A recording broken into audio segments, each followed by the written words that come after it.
Okay, you can probably hear the second alarm. I'll just open up the windows a little bit more. It means the air raid is over. Yeah, well, this morning again, it's always a thing. That's in the morning I get woken up. It's like every quarter. It seems like a regular occurrence here that we get a rocket attack. You know, I don't want to go out and film on the street. People are usually really jumpy, you know, when you're blogging out on the street after an attack. You know, but you know, it's so in Lviv, it was like, I don't know, it was like 6:30 in the morning or something. I was actually in the bathroom. Crazy. It's not the first time I've been in the bathroom when the attacks have happened. And so there was I think one explosion, then there was two or three, and then about 20 minutes went by and another one came. And I understand these were Shahad drones.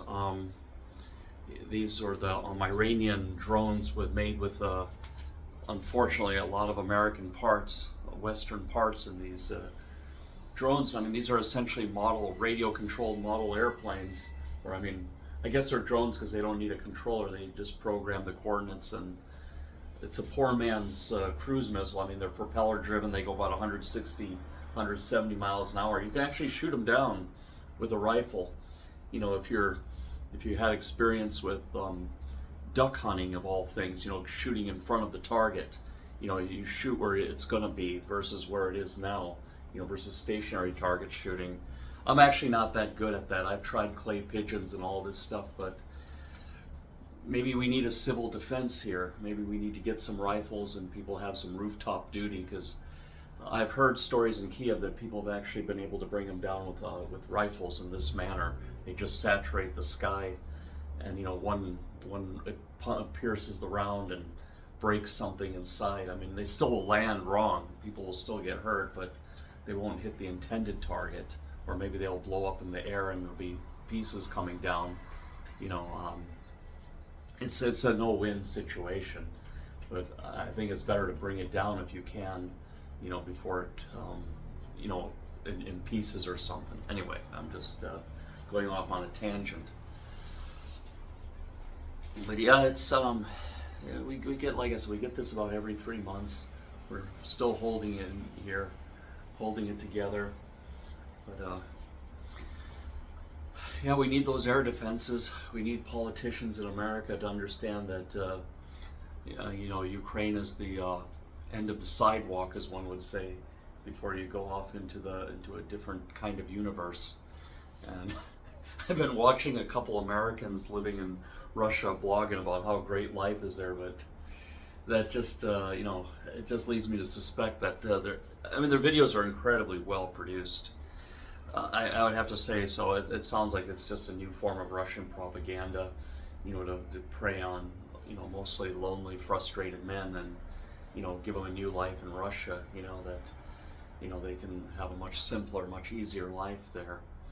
And so it seems like that's what's going on, and it also changes voting, right?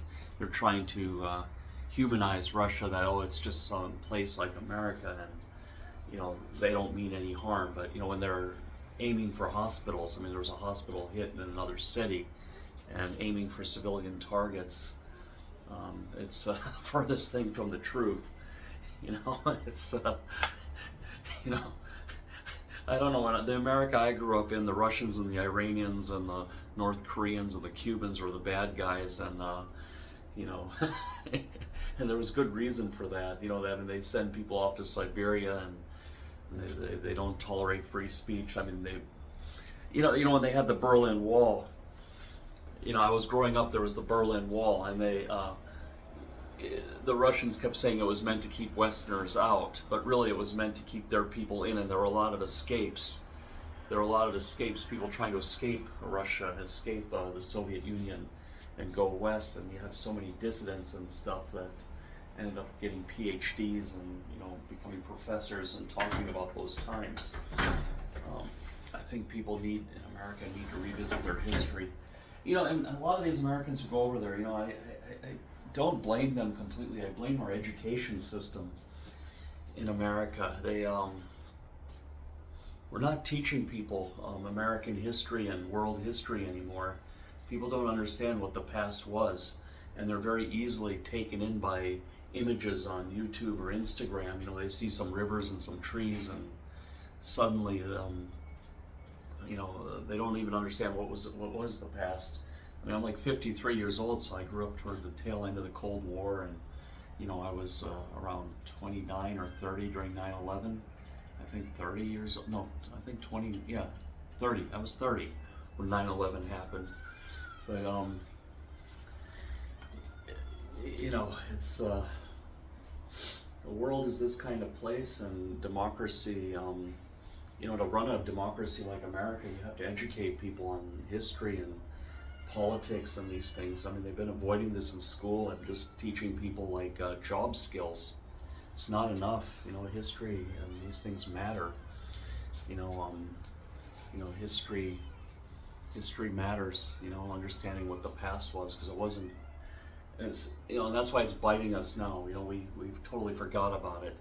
I mean, I don't think many Americans understand that the Soviet Union was in Afghanistan for 8 years, and you know, we had Charlie Wilson putting Stinger missiles there, and we grinded it. We were able to, you know, break up the Soviet Union. We bankrupted them through that war. You know, and we stood by the side of our allies over there. And actually, those people did not become the Taliban. They became the Northern Alliance under Ahmad Shah Massoud. And then Al-Qaeda was a more radical right wing that the U.S. didn't want to fund. I mean, they were there too. There were 17 different factions fighting the Soviet Union, and U.S. funded the ones that were more stable. You know, so people don't understand that story as well either. They kept saying, "Oh well, we gave them all the help, and they turned against us." I mean, you know, it's not really like that. I mean, when we left Afghanistan recently, we left a lot of good people behind. You know, and they didn't have the means to fight. You know, they weren't left with the equipment. And, you know, war is about logistics. War is purely a logistics game. I mean, bravery wins battles, logistics wins wars. You have to keep the ammunition flowing, you have to keep the money flowing, you have to keep the soldiers paid, you have to keep them fed, you know, and you just keep that in a steady pace, they will advance. You know, of course, leadership and all that, but that is of course important, but logistics is actually the most important thing in the war. And if we're going to beat the Russians and or grind the Russians down, you know, and maybe not force them, but, you know, maybe cause people in Russia, like this guy Daniel's living in Siberia. You know, we have a Siberian Legion here in Ukraine. They were questioning what the hell they were fighting for, and they ended up, a lot of those guys came over here and formed their own legion in Ukraine to fight the Russians. So there's a lot of discontent people in Russia. And if we keep grinding on and then use information warfare, you know, put Starlink antennas into every iPhone and every Samsung phone and send those into Russia, you know, make the sanction smuggling work for us. People can start getting unfiltered internet over there and download some plans on how to make their own weapons, and you know, we can send Bitcoin bounties to people who blow things up. You know, we could create a lot of mess inside their country. But anyway, that's all I got this morning. Just wanted to, you know, let you know we're okay here. We're okay. Take care.